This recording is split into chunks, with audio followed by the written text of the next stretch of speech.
मैं सदके जावां कुर्बान जावां सैयदना मूसा अलैहिस्सलातु वस्सलाम सफ़र दे अंदर ने ते अल्लाह दी ज़ात ने फरमाया मेरे मूसा आ मेरे नाल हम कलाम हो कोई तूर ते सुबहान अल्लाह।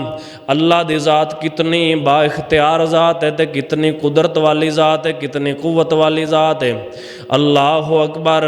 हज़रत मूसा अलैहिस्सलातु वस्सलाम दे नाल आप दी बीवी मोहतरमा है।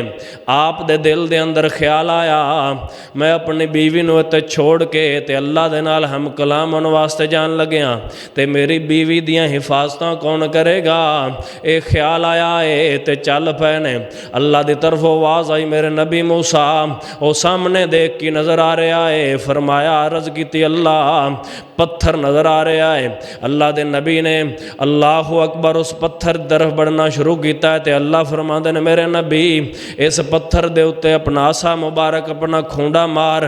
हज़रत मूसा अलैहिस्सलाम ने खूंडा मुबारक मारिया है तो पत्थर फट गया है। उहदे विचों एक होर पत्थर निकलिया। फरमाया देते मार असा फिर मारिया तो एक और पत्थर निकलिया। करद्या 7 पत्थर फट गए। उन्होंने 7 दे विचों एक छोटा पत्थर निकलिया है। अल्लाह फरमाते ने मेरे नबी मूसा इस पत्थर दे उत्ते अपनी लाठी मार अपना आसा मार। उस पत्थर दे उत्ते आपने वो लाठी मारी है।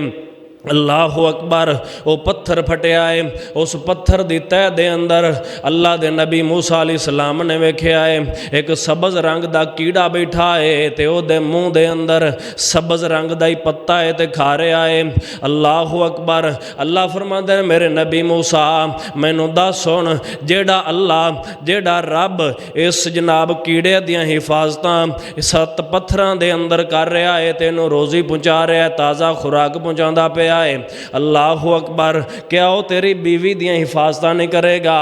तेरे दिल दे अंदर ख्याल आ रहा सी मैनू अल्लाह ने बुलाया तो मेरी बीवी दा की बनेगा।